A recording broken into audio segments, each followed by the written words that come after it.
It's time for Fluent and Chill. I'm Anthony K. I'm fluent, and I'm here with Jay. He's chill, and I'm back.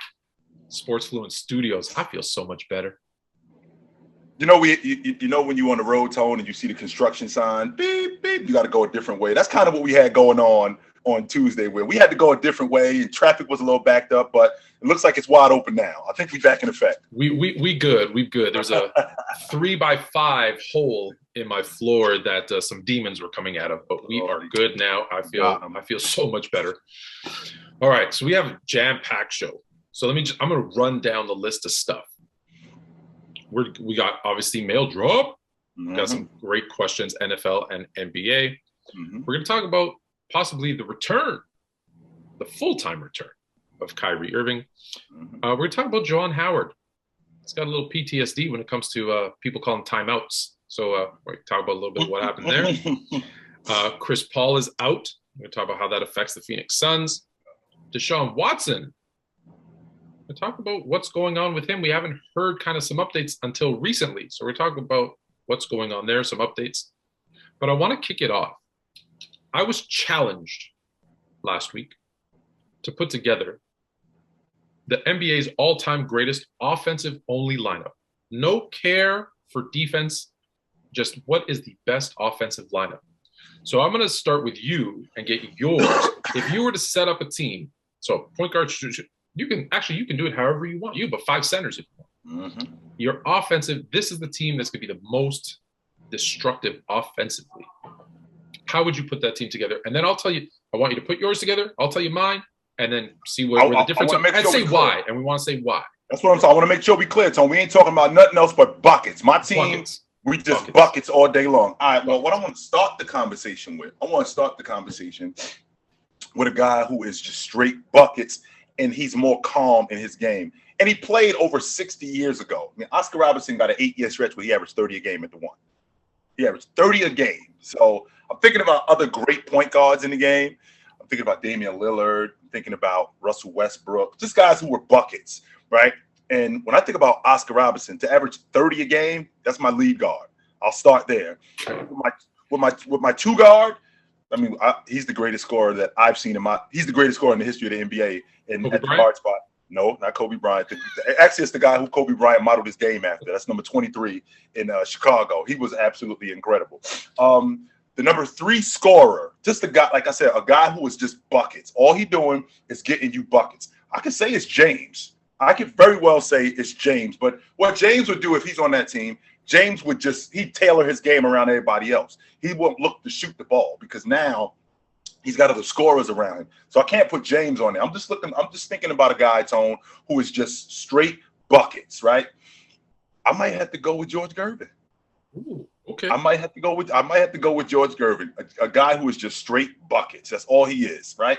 So then at the 4, we're talking about a guy who is just, you get him the ball and he scores the basketball. No question about it. You get him the ball and he scores. That's Malone. No doubt about it. That's Malone. And then at the 5, this is simple for me because a lot of people talk about Shaq and Olajuwon and guys like that. But I'm just thinking about a guy who I could just go to for buckets. That's Chamberlain. That's Chamberlain all day. I just throw him the ball and he scores. Wow. I thought you were going to say Kareem at the 5. And then I was ready to tell you that we only had one the same in our lineup. One. But you picked Wilt, so we have 2. So you know that obviously Wilt is on my list. All right. So here's the question, because this is what I was asked. So I'm going to ask you the same questions, and then I'll tell you mine. Mm-hmm. Where are you getting spacing? There's no 3-point shooting in your lineup. Nope. There is no 3-point shooting in my lineup. So with no 3-point shooting in my lineup, I got a bunch of mid-range assassins. And not only do I have a bunch of mid-range assassins, I got a lot of guys in my lineup that can shoot free throws. You know why? Because they get into the basket. And if they get into the basket, they're getting fouled. So I got a lot of guys who can make free throws. I got a lot of guys who, if we got a close game, they're going to ice the game. So in terms of spacing, I got a floor general in Oscar Robertson who will make sure that we get that going. And he can facilitate, right? Absolutely. He averaged a triple-double. We know what he can do. So no 3-point shooting, but you're going to kill him with the mid-range. Oscar's going to be your facilitator. And in transition too, Tone. We're going to kill you in transition. We running all day. That's our game. Okay. George Gervin. I know he could score a lot, but was he couldn't really, could he? Maybe it's a question. Create his own shot? Yeah, Iceman was that dude. Absolutely. I know he could finger roll. Yeah. He wasn't just finger rolling in transition. Ice was deadly one-on-one. He was one of the better one-on-one players in the game, no doubt. Okay. So you took a very, very different approach than what I took. So here's what I did. I started with, because I don't care in this particular instance, I don't care who has the most points for their career, because that's about longevity. I'm talking about, I just want to put together a team that's going to score the most points in any single game or any single series. So I started by looking at, who are the top 5 players in terms of points per game? And then what I did was I said, okay, I'll make tweaks if I have to, but okay, do I have 3-point shooting? Do I have an inside presence? Do I have passing? Those are the criteria I kind of looked at. So I took a very different approach. I put a man who led the league in assists and also is 5th all time in points per game. Maybe he's 4th. No, I think he's 5th. No, maybe he's 4th. Either way, he's 4th or 5th in LeBron James. I'm going to have him as my point guard because I like the fact that here's a guy who can get to the bucket. He can facilitate. Like I said, he led the league in assists. So we know he can pass. He can rebound. He's going to, right? He can score just in different ways than people want you to. Oh, he's also a very capable 3-point shooter. So if I have to, 35, 36%, it's pretty solid. Yep. At the 2, I'm going with the guy who led the league in points per game and even better in the playoffs, Michael Jordan. Correct. Who will kill you from the mid-range, get to the hoop, get to the free throw line and shoot over 80%. So I got LeBron and MJ. At the small forward, do you know what small forward in the history of the NBA averaged the most points per game out of every small forward? I think that's Bird. It is not Bird. No, it's not Bird. That would be KD. I'm sorry. And it is not KD. If I'm not mistaken, it's Alex English. I'm sorry. It is not Alex English. Woo. It's one that too many people forget, this great Laker. Oh, Jamal Wilkes. Elgin Baylor, man. Oh, Elgin Baylor. Over 27 points per game. A great transition. Great, not 3-point shooter. There was no 3-point shot back then. Yeah. Elgin Baylor. And I was like, okay, he's perfect for this lineup because I need another mid-range guy so Elgin Baylor at small forward. We don't talk about him enough. Not enough people know about how great Elgin Baylor was. Elgin Baylor averaged more rebounds than Shaq. I just want to put that out there. Can you say that again, please? One more time for the people. For the people in the back? Yeah. Elgin Baylor averaged more rebounds than Shaq. And Jabbar, too, by the way. That's why he's my small forward. Because if we do miss a shot, I got rebounding everywhere. Yeah. My power forward is 3rd all-time in points per game. He's this close for his career of averaging 50, 40, 90. He's a tremendous 3-point shooter. Some say one of the greatest, I say the most versatile scorers of all time. The Slim Reaper, Kevin Durant. Because I want some spacing. I want someone who could shoot volume 3s at a high percentage. So now I've got 3-point shooting. I got my facilitator. I got my rebounding. You already know who my center is because I told you you agreed. My man averaged over 50 points a game for a season. You've convinced me he scored 100 points in a game. Not only that, one time they told him, hey, can you pass more? And he led the league in total assists. No, they ain't tell him, can you pass more? They told him, you don't pass. No, you don't pass. Excuse me. That's what the problem is. Fair enough. You don't. So he said, right, I don't pass. Let me show you. Okay. Let me show you. And he led the league. And I want to make it clear because people think he led the league in assists per game. He did not. No. He led it in total assists. So now I have a big man who could score 50 points a game. And if I need him to, you can pass. Let me ask you this. Who are you doubling on my team? I'm having you stuck on the double teaming, Tone. I'm thinking about second chance shots. So if we miss, I got Elgin Baylor who averaged 14 boards a game. I got Chamberlain who averaged 25 boards a game. So if we miss, Don't forget LeBron. LeBron almost averaged double figure. He averages 7 rebounds a game. So if I may also, Do you know who averages more offensive rebounds per game than Bron? Michael Jordan. Oh, Michael Jordan. Just think about that. You're not getting an offensive board.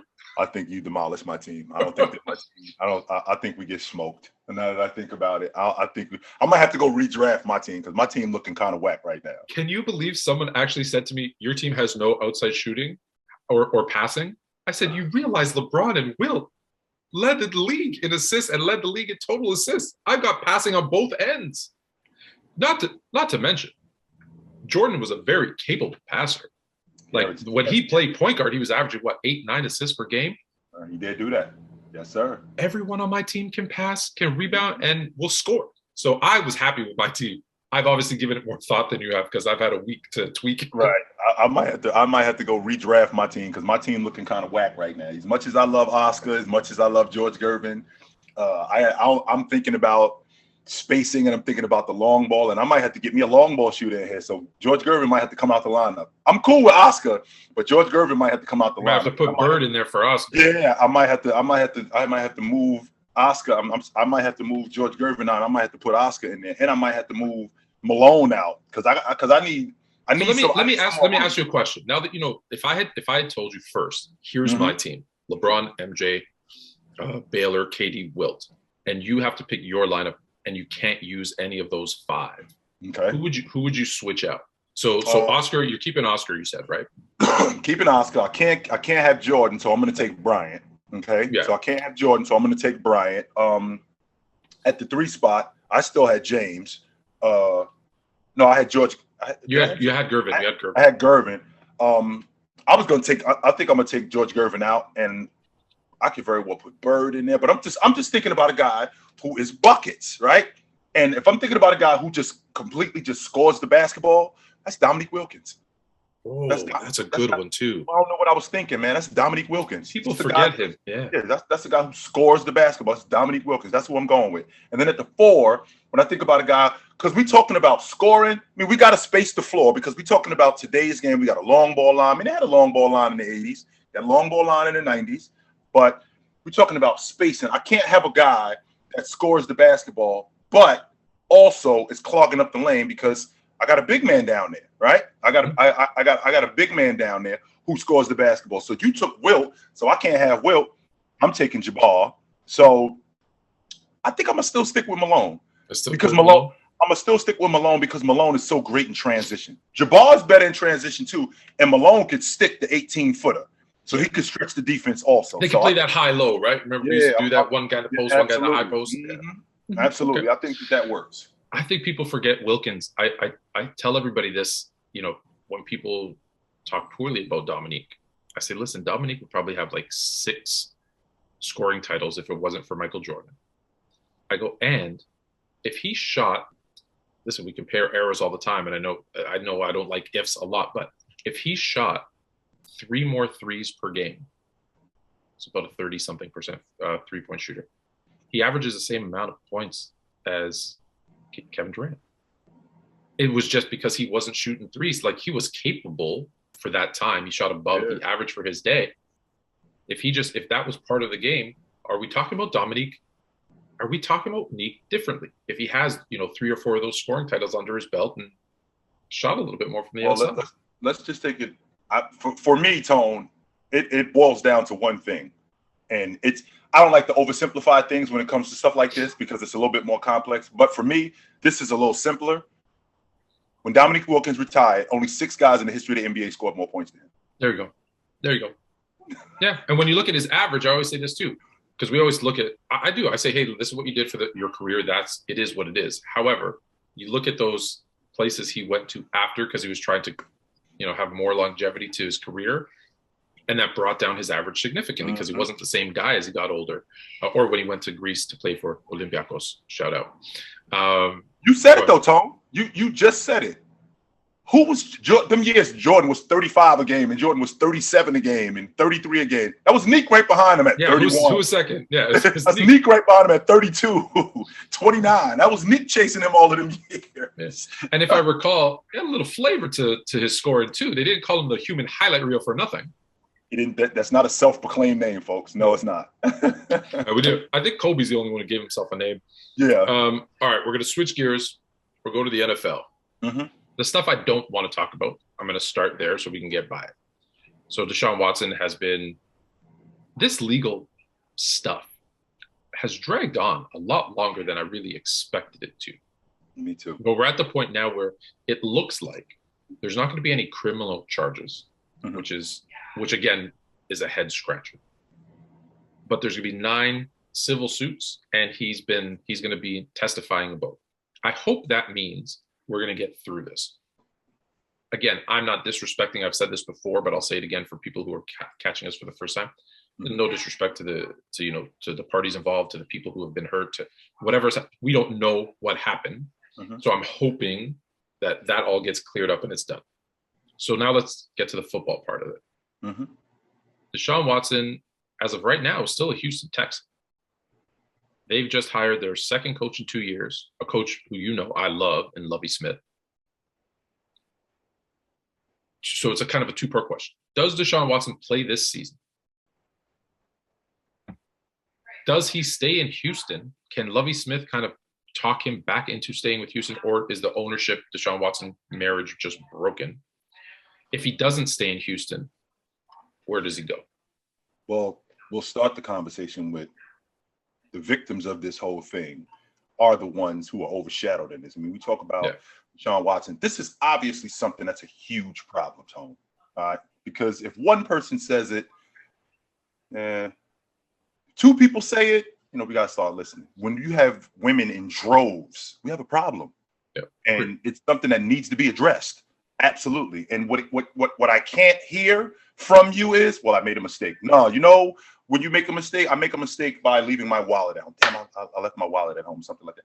When you get to this point where we're in droves, you got an idea of what you're doing. There is no logic that you can sell to me that, well, I didn't know it was a problem. Well, somebody at some point said something to you and you chose to ignore it. Yeah, if I may, I could even, I don't want to say forgive. That's the wrong word. I don't know what the word is I want to use, but I could maybe understand a little bit if one person came out and said it and he said, you know what, I misread the signals and I did this. I was wrong. I'm sorry. 1. 9. I think the word you don't misunderstand 9 times. I think the word I'm looking for is absolved. Absolved is where we got to the bottom of it. It's not necessarily forgiven, but all right, we got to the bottom of it. Let's move on. I can get with that. Now, with that all being said, we're going to get to the bottom of this, Tone. Yeah. And once we get to the bottom of this, we have to get to something even more important, which is his job. All right, so where's he going to be playing football? Because I want to get into this at some point, because I love Lovie Smith too. But you have an admiration for him that I haven't heard about any other coach. When you talk to me about Lovie Smith, you kind of got this glow about you when you talk about Lovie. And I don't know what it is, but I don't want to see Lovie put in a bad situation again. I don't want to see that, Tone. I'm not interested. It's because he fought his way back to being the head coach. So Houston is doing all what they're doing, looking for a head coach. Meanwhile, look right down the hall. You got your head coach, and you don't even know it. So if Deshaun Watson would decide to play for the Texans, I think that would be really good for Lovie Smith, because that would put him in a position for that team to be better. But if he doesn't, then at least we know with Houston that they're going in a different direction, and that's going to give Lovie Smith some time. Point that I'm making with that is there won't be any excuses. Well, you had Deshaun Watson and you couldn't do it after 1 or 2 years, so you're out. I'm not interested in hearing that at all. Now, as far as him playing for a different organization, because to be honest with you, Tone, I think this thing in Houston is a wash. He can't sit out an entire season after demanding a trade and then come back the next year. I think that this thing is a wash. I think it's over. So in terms of him playing for another team, I'm kind of on your logic when I think about the NFC South. And I just love him in Tampa. I do. I love him in Tampa. Now, I don't know if the money works in Tampa, because I know he just signed an extension in Houston. And I know that I believe Tampa's over the cap, so they have to do some stuff. I don't think it's going to work in Tampa, but when I think about where I should stay away from, well, I can tell you where I'm definitely not interested in playing. I'm not interested in playing in the AFC West. I'm not interested in playing there. I'm definitely not interested in playing. I could probably play in the AFC North. I think that the AFC North would be good. Pittsburgh would be really good for him. A team like Pittsburgh, I think that he could help them out tremendously. But ultimately, if I want to get a less difficult path, I'm looking at the NFC South. Absolutely, I am. I'm looking at the NFC South. You mentioned a while ago, and I think you were spot on with it when you talked about moving on from Matt Ryan. Let's move on from Matt Ryan, and we'll start over with Kyle Pitts, Ridley, Deshaun Watson. And I think that will put a buzz in that city that they'll be right back in the middle of it, especially in NFC South. So I want to touch on a couple of things you said. In the history of the NFL, there have been, I believe, 19 or 20 black head coaches. Of those 19 or 20 black head coaches. Whoa, Tom, rewind. Did you just say in the history, in the 100-year history of pro football, there have been under 20 coaches? It might have hit 20 this year, correct, yes. It's 19 or 20. It's around that number. Of those 19 or 20, there's maybe a handful. So is that 4, 5, 6 who've ever had a second chance to be a head coach? So black head coaches typically get one chance. They don't get a second chance. The list of ones who've had a second chance are, it's the Hugh Jacksons, the Tony Dungys. Like, that list is small. Dennis Green went from Minnesota to Arizona. Lovie Smith went from Chicago to now Houston. Well, he was in Tampa. So I was going to say, so the number that have had two chances is low. Like I said, it's like less than half a dozen. Right. The number that have had 3 shots might be Lovie Smith.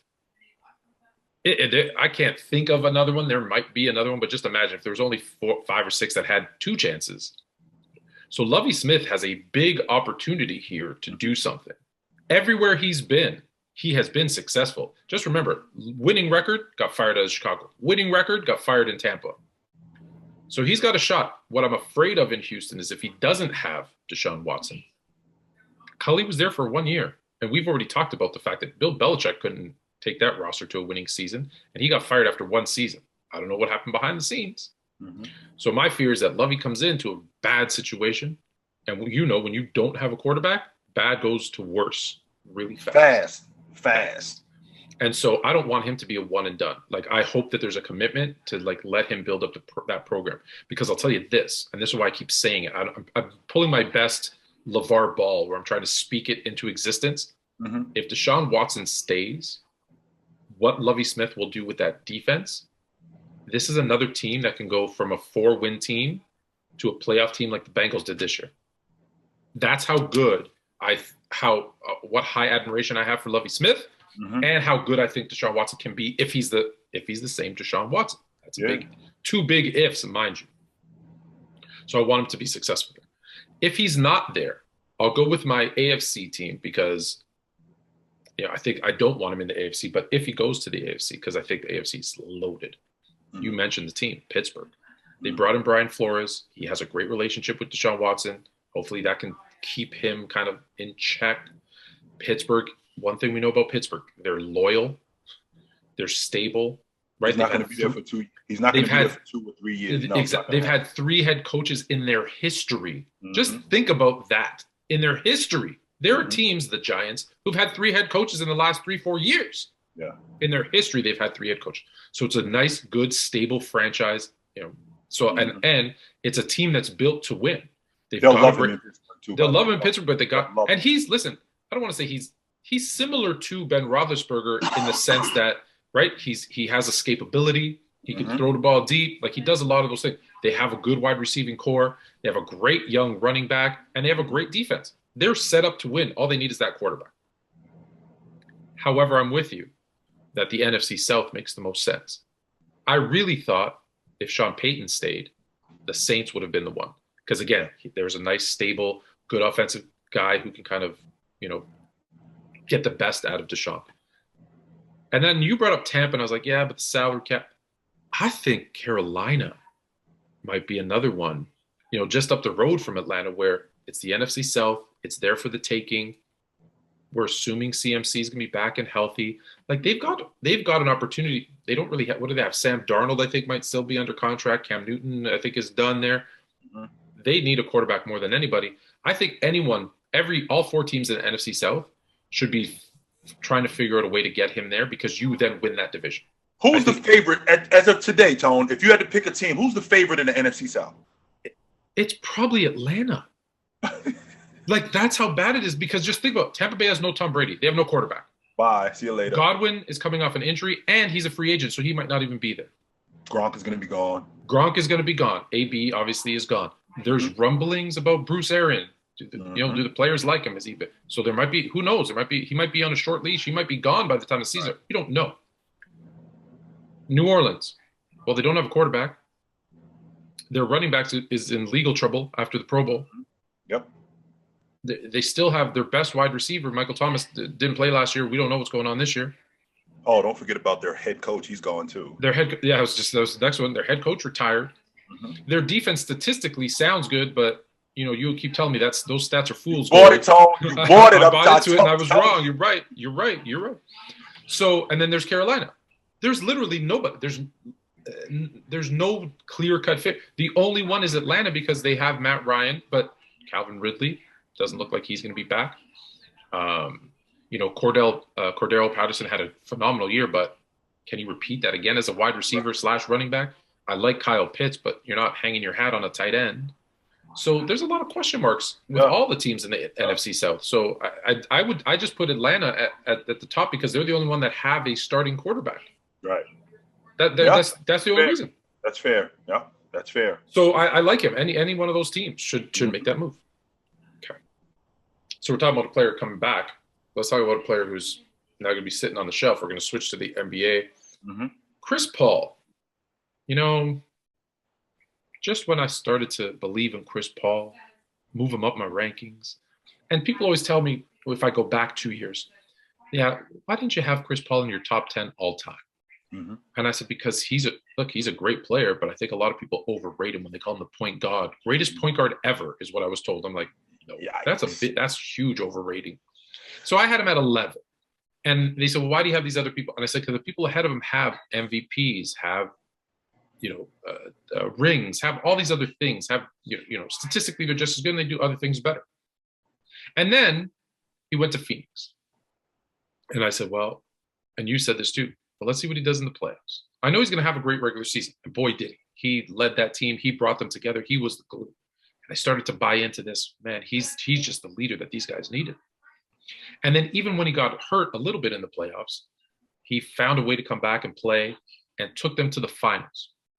And probably they ran into a Bucks team that was just firing on all cylinders. Mm-hmm. But I started to say, okay, if he can now stay healthy when it matters, because what was the knock? It wasn't that he got hurt. He said he got hurt in the playoffs, and he cost his team in the playoffs when it matters the most. Well, playoffs are starting in 4 or 6 weeks. He's out for 6 or 8 weeks, and a lot of people have started to say, well, there's Chris Paul again. He is who we thought he was. The one season, that was the exception, not the rule. So the question is this.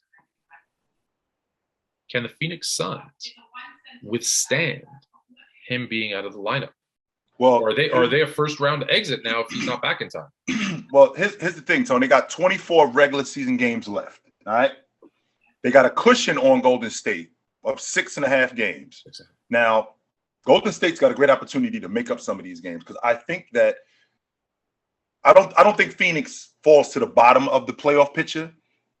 I don't think they can. Yeah, I don't think that they fall to the bottom of the playoff picture. If they could go 500, I think that they still keep that top spot. And that would mean the Warriors would have to go something like 20-5 over the next 23 or 25 games. I could get with that logic. A lot of people bought into Chris Paul right now, and they completely just forgot about who he was. And I don't mean who he was when he got hurt in Houston. What was going on when he was with the Clippers for those 5 years? That matters, man. That I was one of those guys, Tone, who I always felt like winning is not as high on my list as the other things. And the reason why I felt like that, Tone, is because you need a whole lot of things to go your way when you're winning, right? So with that being said, I care about things like durability. Can I count on you to be here? Your game isn't in question, right? Chris Paul's game's never been in question. The question with him has always been durability. He can't hold up. And now we're in a situation where we got a team in Phoenix I think with him in the lineup and he's healthy, I think they're the most complete team in the game. I absolutely believe that. Now, when I look at them and I look at now him being out of the lineup, now that means that Book has to step up. This is a great opportunity for him to show more leadership for him. Now, I think they got an all-league defender in Bridges, and I think he's going to be better. I think Cam Johnson is going to be better. I think that, and I don't think you're a big fan of Ayton, Tone. I don't know why, but I don't think you're a big fan of him. I dig Ayton. I think he's an above average center. I don't think he's a great center. And that's the kind of vibe that I get from you, that he doesn't suck. He's not great. I'd like him on my team. Like, yeah, I'd like him on my team. Yeah. That's the vibe that I get from you, that he doesn't suck. He's not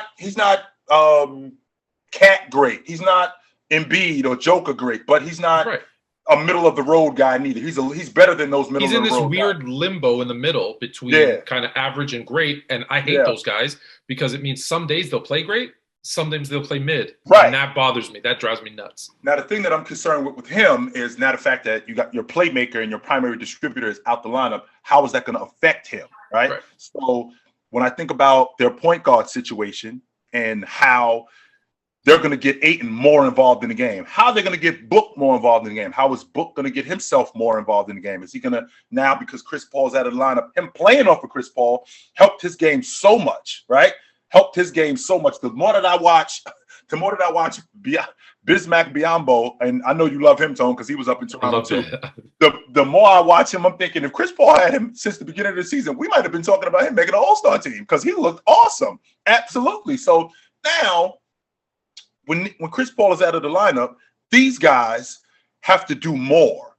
And I think that they can, but I think that the team's going to take a hit, but I don't think it's going to take a tremendous hit like Brooklyn did. Yeah, because to your point, 25 games left, they'd have to go, let's say they go 500, so call it 13-12. Right. The Warriors would have to then go, you're right, like 20. Yeah, they'd have to go 20-5. Something like that. Which is possible to catch them. Right. So that, so they've got a good enough lead. Like I said, my biggest concern isn't the regular season because people are saying, oh, they're going to drop. It's very hard for them to drop down significantly. Anyways, I don't think they even lose the number 1 seed. Right. Even if they did, okay, they're 2. My biggest concern is I don't think he's going to be there. And when you look at the teams that are, 7, 8, 9, 10, right, depending on how the play-in tournament, which I still hate, by the way, right, the teams that they might play, there's a Laker team there that I don't think they're worried about, but without Chris Paul, you never know. There's some teams down there that I'm worried about. Mm-hmm. I want to go back a step because you talked about durability. And, people are going to say, oh, any chance I get to bring up Michael Jordan, here it is. Okay, yeah, here it is. In his second three-peat, right? I just want to talk about durability. So why let's say why I hold him in high regard. Why I hold LeBron James as the second greatest of all time, because for 19 seasons, he's 27, 7-7. You can book that. Literally just book it in. He's done. He's there. On a Tuesday, I'm good. Yeah, right? So Jordan, in his 32-month span, so the second three-peat, he won 3 championships, 3 scoring titles, named MVP twice, finals MVP 3 times, all defensive first team 3 times. You know how many games he missed? 0. That's how many? 0. That's how you become, in my book, a great player. You've got the stats, the accolades, the skill, the talent, the mentality, and you're there. I show up every night. And you're there and you play. And that was my knock on Chris Paul pre-Phoenix. It might start creeping back in. He might start moving back out of my top 10. He's in my top 10 right now. I don't know. So my issue is this. Let's take a quick look at the standings. Mm-hmm. Because let me ask you, what teams, if any, maybe I'm wrong. And that's possible too. I don't know everything. So if I look at the Western Conference standings and I look at who would they play? So Phoenix is the number 1 seed, like you said, 6.5 games up on Golden State. I agree with you. I think all they got to do is play 500. So I don't think they missed that out. Mm-hmm. So they're going to play.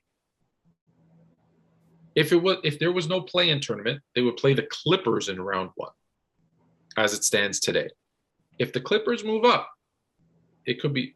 Let's just put this: it's Minnesota, the Clippers, the Lakers, and Portland. Mm-hmm. So that's 7, 8, 9, 10. That's a 7, 8, 9, 10.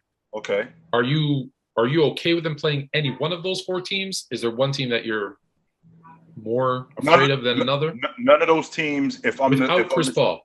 Without Chris Paul. Okay, so now we're talking about something completely different. Because without Chris Paul, then now we have a different scenario. Because when I look at Minnesota without Chris Paul, I still think that they beat Minnesota, but I think that they have a really difficult time without their playmaker, without their distributor. I think that they have a really difficult time. And I think Kat and Ayton, I think that they go at it. Absolutely.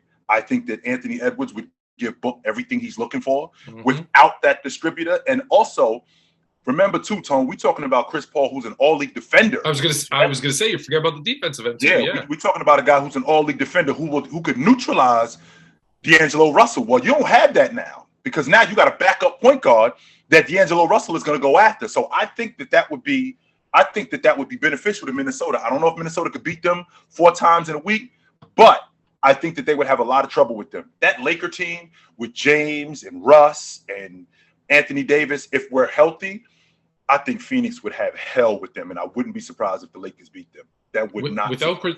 Without Chris Paul. Yeah, I'm not worried about Portland. Obviously, they've done it, but I don't even think Portland is in that play-in tournament. I actually think San Antonio catches them.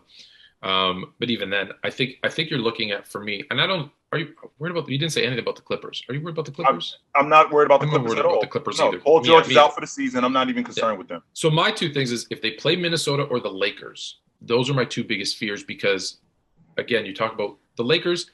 There's so much talent there that they can get 4 wins. They can figure it out in the playoffs. You know, James is going to play lights out come playoff time, right? He can carry them to a series win. Minnesota's the one that really is interesting, because I think with Chris Paul, I think they, it's a 5-game series. Without Chris Paul, I think they go 7, and they're in trouble, because we know, what does a defensive point guard, what effect can it have on a team? Well, you've said this multiple times. The Bucks basically switched Bledsoe for Holiday, who's a superior defender. And how did they do last season? Oh yeah, they won it all. Yes, they did. So that's how much difference a Chris Paul being out of the lineup can make. So that's where I'm concerned. All right. We don't talk a lot of college ball, which is interesting. No, we don't, because we both played college ball, and we never talk about it. I remember high school, college, after series in pro ball, you kind of do your handshake line, and we've had tons of stories, right? Isaiah Thomas didn't, and the Pistons, when they got swept by the Bulls, just walked off the court, didn't shake hands. This week, Juwan Howard swung and hit and has been suspended because he didn't like one. Let's talk through it. So the coach put his hand on him to stop him, to explain to him why he had called a timeout late in the game in a blowout. And the reasoning for it was, he wanted to get his subs in. He just, he wanted to give his guys a chance to kind of just, put his subs in, because they were up big. Juwan Howard said, "I'll remember that." Words were exchanged, and he ends up swinging and hitting the assistant coach. My question is this, less about Juwan Howard. Do we need the handshake lines? Is that just good sportsmanship, something we need? Or is it like, hey, we played our game, let's just go? This is why I don't really bother too much with college basketball. Number one, the players are better at the pro level. And it's stuff like this. Do they have a handshake line in pro basketball? Game's over. All right, guys. Yep. I'll see you next time. So, and to add to that, you as a man, Tone, we just got finished kicking your butt. And you didn't appreciate this backside kicking that we gave you. You did not appreciate that. So I stepped to you right after the game. Tone, listen, this is why I did this. You make it clear to me, Jay, I don't want to talk to you. Time, yeah. I don't want to talk to you. As a man, let's take coach off the table for a second. As a man, when I hear I'm not interested in talking to you, step off. Because this is going to turn into something else, right? Because my emotions are already riled up. We just got whooped real good. But what you're gonna do, Tone, is I'm gonna make you talk to me, Tone. Wait a minute, Tone. Hold on for a second. Let me talk to you. Hold on. Now add me making you talk to me to my assistant in the back barking at you. And man, stop acting like that. All I want to do is talk to you. Now this has turned into something completely different. It's turned into something completely different that did not have to be that. So when we get to where we are face to face and you say to me, hey, Jay, I'm not interested in talking right now, I got to step off because I don't want this to turn into something else. Now, Juwan Howard is one of the better coaches, young coaches that I've seen in the game. And he's worked really hard to get there. You know, he was an assistant with the Miami Heat. You know, he was basically like Eric Spoelstra. He's gone through the paces. He's gone through the ranks. Absolutely. And he's worked really hard to get to that space. Not only has he worked really hard to get to that space, Tom, we also talking about a guy who he was his best player away from going to the Final Four last year. His best player doesn't get hurt. Michigan is in the Final Four last year. And they may win the national championship, right? But his best player got hurt. So to see something like this, I think that Michigan handled it the right way. Well, what do you mean they handled it the right way? Why didn't he get fired? Well, what we're not going to do is we're not going to jump the gun, right? We're not going to jump the gun and do something that's going to later come back and bite us. But we can't do nothing either, right? We cannot just do nothing. We have to do something. Well, if we put them on ice for the remainder of the regular season, now that gives us time to sort out what it is that we want to do. Add that to the fact, Tone, that if we do want to go in a different direction, we have other options in terms of looking at other coaches as opposed to, yo, he's fired, get rid of him. We don't even know who we're going to replace him with. Right. We have no idea who we're going to replace him with. Yeah. And I don't think he should get fired. I get it. You know, listen, I'm an emotional guy. So maybe I'm more sympathetic to this because I know there have been times where I've lost and I would go over and sit on the bench like pretending I'm undoing my shoes because I don't want to deal with the, okay, good game. No, like I get it. It's not sportsmanship, blah, blah, blah. But, you know, one of the things that they say, well, these guys are professionals. No, they're not. Well, the coaches are. The coaches are professionals, but the players aren't. The players are amateurs. They're, you know, whatever. But I think there's too much emphasis on these symbolic things. Mm-hmm. For me, like you said, if I just kicked your butt or you just kicked my butt and from across the way, we were just like, all right, man, I'm good with that. I don't need to do the whole line, the line where everybody has to go through. I hate that.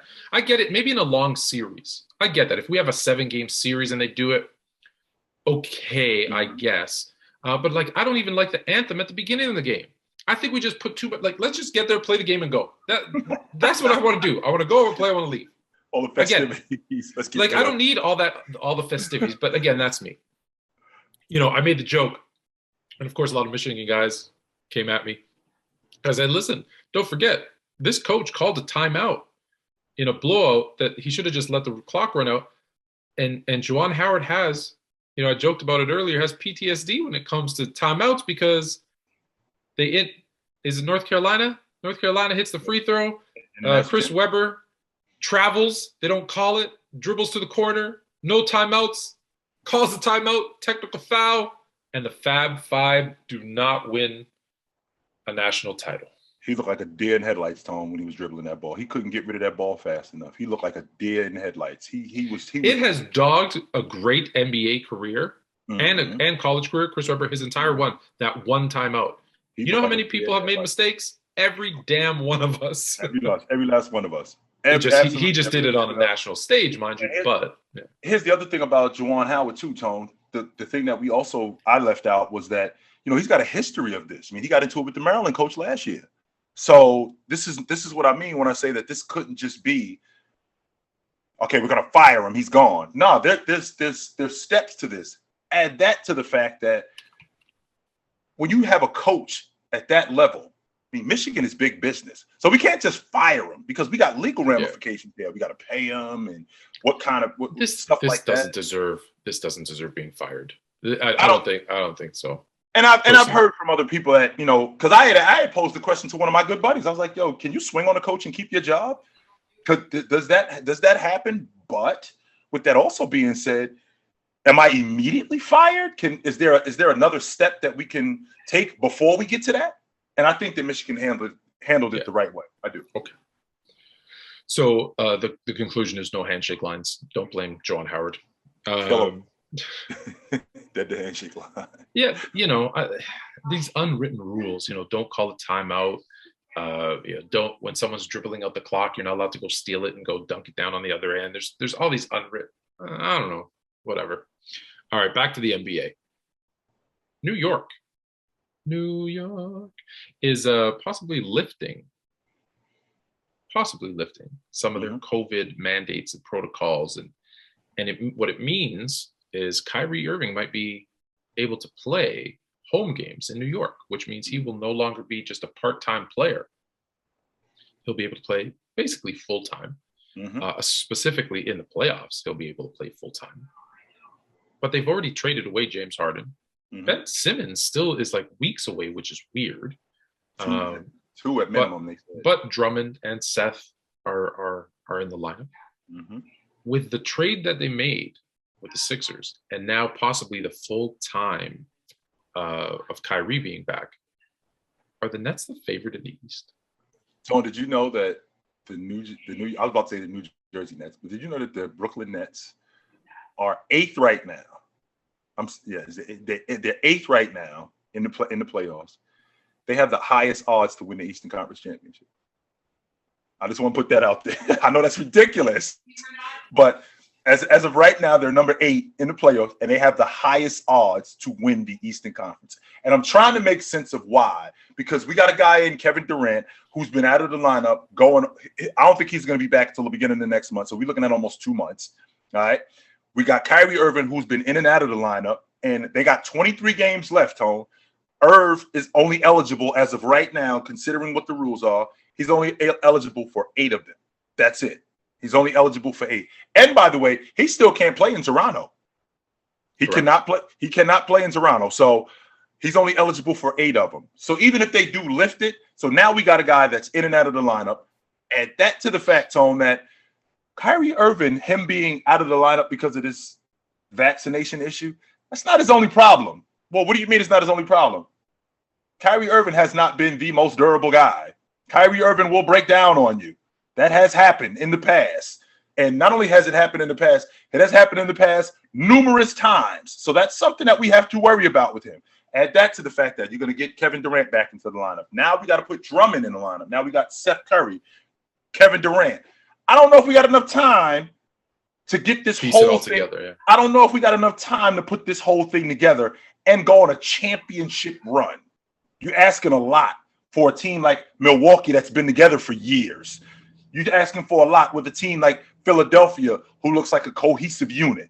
And they're going to add James Harden, who's one of the better playmakers and distributors in the league. You're asking a lot to go up against a Chicago Bulls team who, I've said this to you in the past, and I still think they're better than Brooklyn. I still think that they're better than Brooklyn. That's basically, they've been piecing together that team that's been decimated by injuries. They basically plug in the holes with glue and tape with DeMar DeRozan, and they're still at the top of the Eastern Conference. So I don't think that they have enough time to put this whole thing together and be successful as a championship team.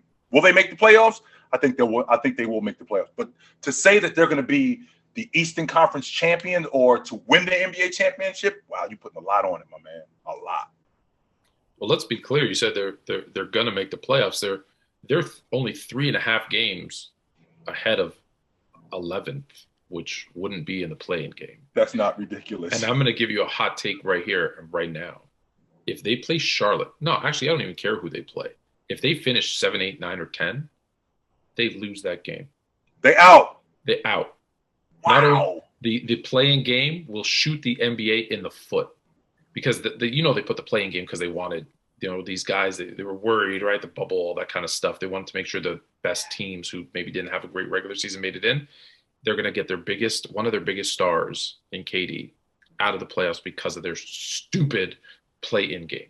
Tone, you realize that's not losing. That's getting bounced. Like that's a nightmare for the NBA. For them to get bounced in the not in the consolation round, but in the play-in tournament, that's a nightmare for the NBA.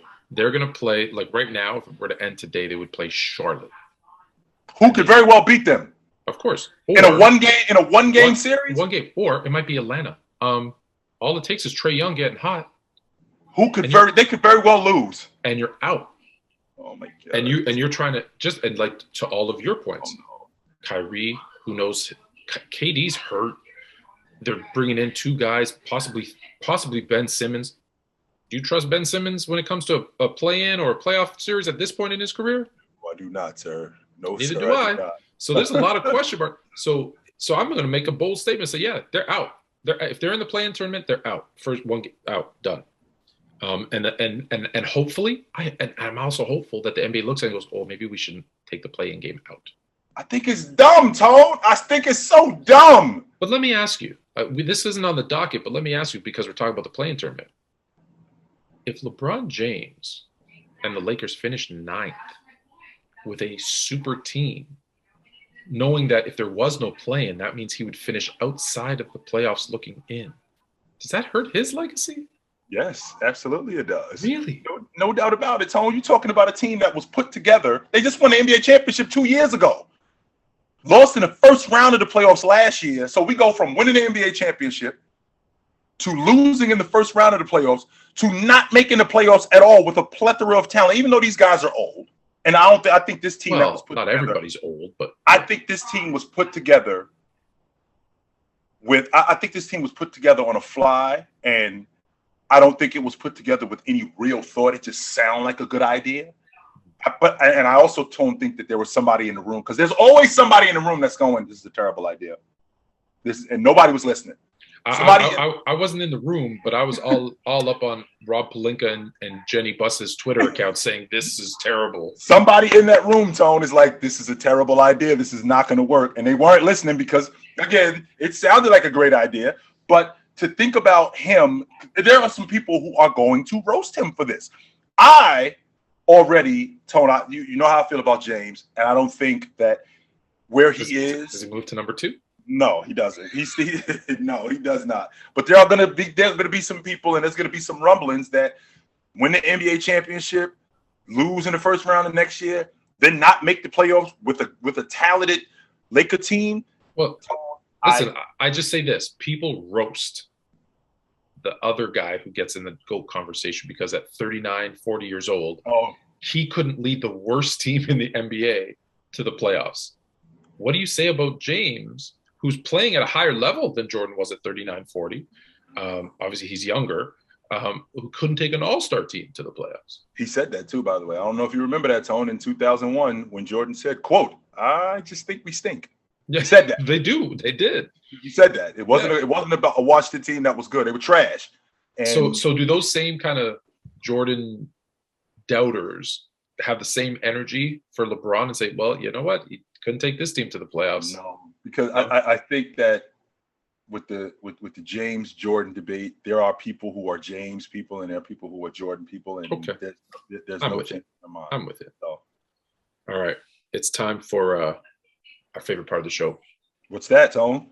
Mail drop. Mail drop. Say it better. All right, here we go. 3 questions from our viewers / listeners, available on Spotify and YouTube. All-time greatest defensive player in NFL history. Mm-hmm. Is it Aaron Donald, Lawrence Taylor, or other? For me, it's Lawrence Taylor. I think he's the best defensive player in NFL history. When I think about a guy who completely he doesn't disrupt your run game. He doesn't disrupt your quarterback. He completely disrupts your offense. Those are monkey wrench in everything that you're doing. I have not seen a linebacker, even to this day, who covers the quarterback, who drops in coverage. Lawrence Taylor was doing that 30 years. He's dropping 10, 15 yards in coverage. He was doing that 35 years ago, right? I haven't seen a linebacker who gets to the quarterback like Lawrence Taylor. I haven't seen a guy disrupt your run game. I haven't seen a guy who can completely throw a monkey wrench in. You have to scheme as an offense. You have to scheme around one guy, right? Now, when I think about the defensive tackle, I think you can make the argument that Aaron Donald is the best defensive tackle in the game. And the reason why I say that, Tone, is because I think about John Randall, how awesome he was. But John Randall also played offensive line. He also played defensive. He played linebacker also. And let's see, I think he was better than Warren Sapp. Now, when I think about defensive players, I don't know if he was a better defensive player than Deion Sanders. When I say that, Tone, I think about impact. How they impact the game, yeah. I think about Aaron Donald in terms of his impact. Deion Sanders shut the field in half. We can't go to the left side. We can't go over there. Because if we go over there, it's not going to work. It's going to be bad for us. There are teams who run the football against the Rams. Mm-hmm. There are teams who run it right at Aaron Donald. We're going to shove the ball down your throat, right? I've never seen him in my lifetime. I ain't going to say in my lifetime. I take that back. I have never seen a guy who I've heard guys say in the past, Tone, I can do this whenever I feel like it. I believe Reggie White could get to the quarterback every time if he wanted to. Mm-hmm. I'm convinced of that. If Reggie White said, I can get to the quarterback every time, I believe that. There isn't one guy that I could say as a defensive lineman, as a DN, that they could say, I can get to the quarterback whenever I want. No, you can't. Reggie White can, though. This is what I'm talking about when I think about great defensive players. And I think that Aaron Donald, you can make the argument, and it could be a convincing, compelling argument that he's the best defensive tackle. I think he was better than John Randall again. I think he's better than Warren Sapp. And he played defensive tackle full time. I mean, the job of the defensive tackle is to get to the quarterback and the run stop. That's my job. Stuff the run. And I think that he was the best at that. But the best defensive player of all time, I ain't going that far. Especially after only 8 years, that's not enough time. I think I don't even question that he's the best defensive player today. And I think that's where this conversation comes in, is that because today he's the best defensive player and he looks the part. Right. Yeah, like when he takes his shirt off and he looks the part. Mm-hmm. That being said, you can look not crazy, but can still run on him. And when I think about the names you mentioned, right, people want to knock Deion and say, oh, he couldn't tackle. He didn't have to. Nope. Although he didn't like to hit, but he could tackle because what he would do is go down at your legs and just flip you over. Like he got the job done. But you're right. He didn't like to tackle. That's okay. But people didn't throw to him. Just think about what you said. His stats are probably half of what they could have been because people were just like, where's Deion? He's there at the corner. I'm not throwing that side. I'm throwing to this side.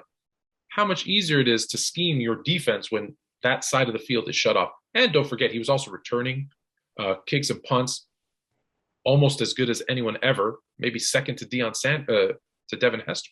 Mm-hmm. So I'm agree with you on Deion.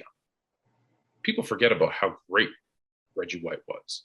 The Minister of Defense was just a beast. And then the one that it was asked in the question, I think Lawrence Taylor, I don't even think it's a question. I think even if you ask defensive greats, like I think if you ask Ed Reed, Ray Lewis, Deion, they'll even say Lawrence Taylor was the greatest defensive player ever. So I think Aaron Donald's the best today. Mm-hmm. When you look at all time, look, we can have the conversation, but I think there's a few guys that are ahead of him all time in total, like overall defensive players of the year. But he is that doesn't take away from him, because I know I'm going to get in the comments. Doesn't take away from him. He's amazing. I just said he's the greatest defensive player today. Okay. 3. Back to the NBA. Mm-hmm. A lot of discussion. I don't know why recently about the 3 years from 95 to 98 when the NBA. A lot of people think the 3-point line was shorter for the entire 90s, which I also think is funny. But a lot of time about 95 and 98 when the 3-point line was shorter. Now, let me just clarify. The entire 3-point line was not shorter. Okay, on the corners, it has always been since 1979-80, 22 feet. Mm-hmm. That was day one. That was today. That has never changed. Along the top circle, okay, the arc went from 23.9 when it in its inception. And then in 95, I believe 95-96 season, they shortened it to the same 22 feet as what it is in the corners, because they were trying to elevate scoring. Let's be honest. The scoring had been on a steady decline at that point for about 7 or 8 years in a row, and they needed to do something. So that's what they tried. So for 3 seasons, it was just 22 feet all the way around. A lot of talk recently about, well, all those players, Steve Kerr, Reggie Miller, Michael Jordan, Glenn Rice, everybody who played in that has inflated 3-point numbers, and we should not count them at all. So a player like Michael Jordan, who's probably the biggest impactor or the one you hear the most, well, if you take away those 3 seasons, he only shot 28% from 3. Does the shorter 3-point line matter? Like, should we do it? Should we adjust? Here's my rebuttal to that, Tone. If you're going to do that, then I made a post about this a while ago. Okay. If you're going to do that, then we got to take away everything that James Harden did during the era of freedom of movement, where you couldn't put hands on guys, and we had inflated free throws. So you weren't able to put hands on guys. So Kevin Durant, those 28, 29 point a game seasons, we got to take that away too, because you couldn't put hands on guys. Guys could just move around however they wanted. Guys could just do whatever they wanted. So if we're going to do that with the 3-point line, they relaxed on contact and they relaxed on fouls. I mean, they relaxed on contact, and what they did was not that they didn't relax on it. I'm sorry. They turned up the volume on contact, and they made guys go to the free throw line more. James Harden's game has suffered tremendously since they lessened that rule this season. We're talking about a guy who went from 11 free throws a game over the last 6 seasons to he's down to 6 free throws a game. A lot of James Harden's game was getting fouled and going to the stripe. That was a lot of his game. So if we're going to do that with the 3-point line, where we want to take that out, then we got to also do the same thing when we're talking about the freedom of movement era. And we got to take away all those great scoring years from Steph Curry. We got to take away all those great scoring years from James Harden, where he's averaging 34, 35 a game, because you couldn't put hands on guys. And I'm pretty sure you don't want to do that. So, yeah, my argument's a little bit different. I actually say, well, if you don't want to count one, so you're just eliminating every 3-pointer that anyone shot in those 3 seasons. Well, how many of them were in the corner? Which didn't change. And the problem is they didn't track that. Like, now you can see corner 3s. Speaking of which, so I went and looked. About 15% of the 3s Steph Curry takes are from the corner. About 20% of the ones KD takes are from the corner. There were seasons where Kyle Korver, one of the greatest 3-point shooters ever, 50% of his 3s were in the corner, and he shot over 50%. So do we eliminate those and say, and all of their, because then all of their 3-point shooting numbers come down. Anything that's 22 feet in the terms of those guys that shot for those 3 years. We don't know how many were in the corners. How many were a step back of the 3 that actually would have still been a 3 today? Right. We don't know. So with all those variables, I look at it and I say, okay, you're just trying to knock everyone who played in that kind of 3-year span. Because let's be honest, would all of those guys have shot 0 threes at 0% in those 3 seasons? No. No, we don't know what they would have shot, but it wouldn't have been 0. So to say, well, we only count the years where that around those 3, I just think is this. There's been so many rule changes that if you try to adjust for, the 3-point line being moved up or down, no 3-second rule. Well, does everybody who went to the lane that had to deal with a 7-foot center that didn't have a 3-second rule, do we bump up their field goal percentage because they got to deal with Dikembe Mutombo just standing there under the rim? Whereas today, everybody's got to move out of the way because they only have 3 seconds, and now, clean lane to the left. Right. Well, once you start doing that, you get into opinions and philosophies and arguments that can never be actually resolved because you don't know. Right. So isn't it easier to just say, hey, the rules changed every time the rules change, and the stats are the stats? Because I always tell everybody this. Stats matter. Accolades matter. Skill matters. Talent matters. Rings matter. They matter to varying degrees, but they matter. So to try and take away and twist and turn or only use little samples of stuff, you're trying to prove something. But I like to look at it holistically. And again, maybe I'm wrong, but I look at it as total. When I look at your career, the last 3 years you sucked. Yeah, well, that's still part. You decided to play, right? You could have quit. You could have stopped. Yeah, I get into this argument a lot. Well, LeBron James, is not really, his numbers aren't really that great because he can't shoot the mid range, and it's he shoots over 70%, 0 to 3 feet, and that's why his field goal percentage is high. So we're gonna knock him for getting to the rim. We're going to knock him for getting to the rim? Shouldn't he be applauded that he can get to the rim? Tom, Walter Payton really wasn't that good because he didn't really run up the A-gap a lot. He ran a lot on the outside. He wasn't really that good. He didn't run up the gut that much. But I hear that about Cooper Kupp this year. Oh, he doesn't play the outside. He doesn't run this pattern. Man. Who cares? A break. You know who has the most points in NBA history? Regular season. Jabbar. All he did was skyhook. That was it. Stop him. Stop him. Stop him. So I get agitated when people try to say, like, well, I don't like the way someone did something. I don't care. I can't handle. I don't care if you don't like it. LeBron James did it. Michael Jordan might have only been a mid-range shooter and a post-up. Okay, he did it. Kareem only skyhooked. Cooper Kupp only plays in the slot. He doesn't, but okay, stop him. And it worked. In the process of him doing it, it worked. It's not like he was doing it and it was like, oh, this again. It's not like. Let me add, that's like me. Well, all Steph Curry does is shoot threes. How's that going? Worked out pretty damn good.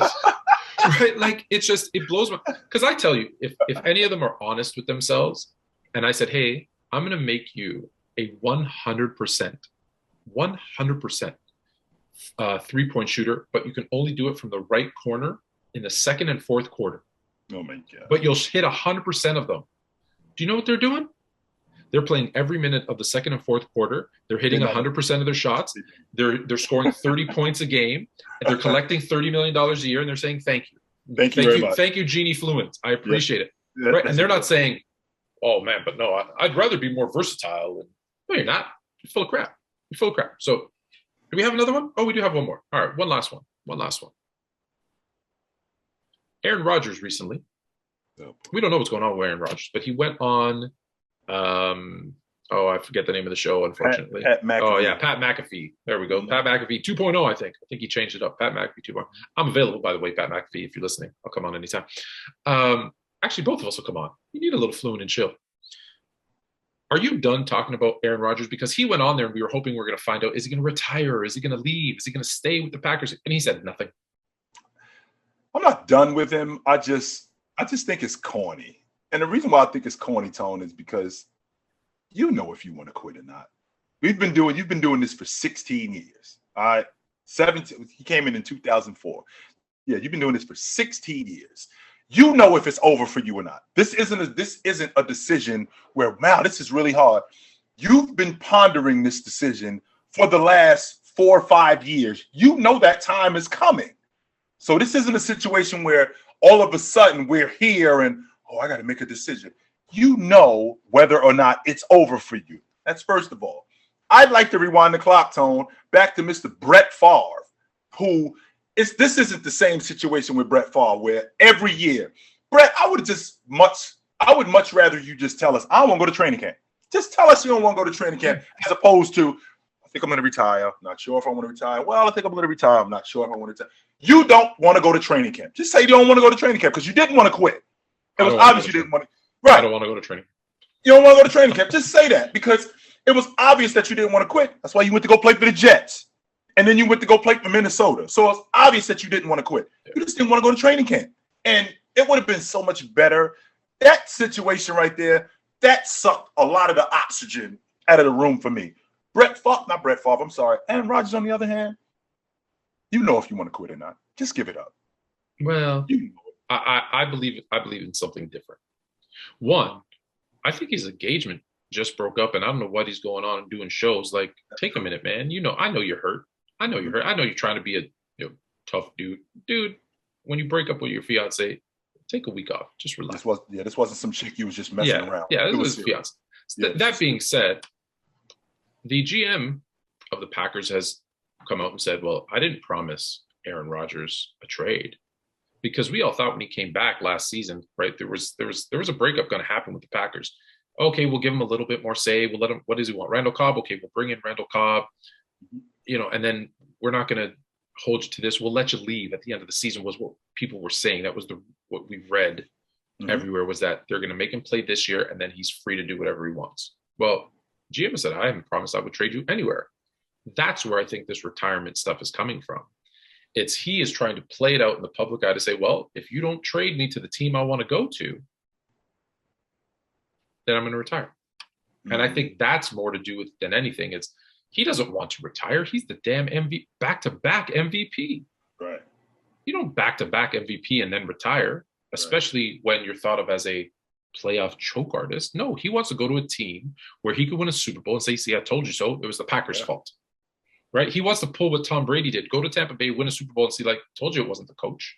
Mm-hmm. He wants to go to another team, win a Super Bowl and see, like, see, the Packers and their lack of defense, their lack of whatever was holding me back. That's what let's be honest. If we're being honest, that's what he wants. And how does he do it? And how does he do that? He says, okay, well, trade me to the 49ers or I'm retiring. Well, now he's got them. Now, are they going to call his bluff? They say, okay, retire. We good. I've always been the one. I've always said this. I will forever and forever say this. If you have a contract, one, I'm going to honor your contract. And I get it. This is where people fight with me. It's like, well, teams cut people and, they're not guaranteed contracts. If I have a contract with you, I'm keeping you. But if you have a contract with me, I expect you to keep it. You want to hold out for more money? Go sit at home. I'm going to fine you for every single day that you're at home because I have my legal right to do that. And I have you for 3 more years. Go sit at home for 3 more years and get those fines. I don't care. I'm stubborn, right? Le'Veon Bell would have sat. And, I can franchise you for 2 years. I'm going to franchise you and then fine you all that money so it doesn't cost me anything. I don't care what it does to my team. And I'm going to prove it. I, however, will have a reputation of that he doesn't cut people. He doesn't get out of contracts either. So I think I will have built up that capital that people will respect me when I say, I'm staying true to my word. You stay true to yours. Now, I know a lot of you out there are listening to this and thinking about Tone being a terrible owner, but to be quite honest with you, there's a reason why for this exact reason what he's talking about. This is the reason why we have contracts.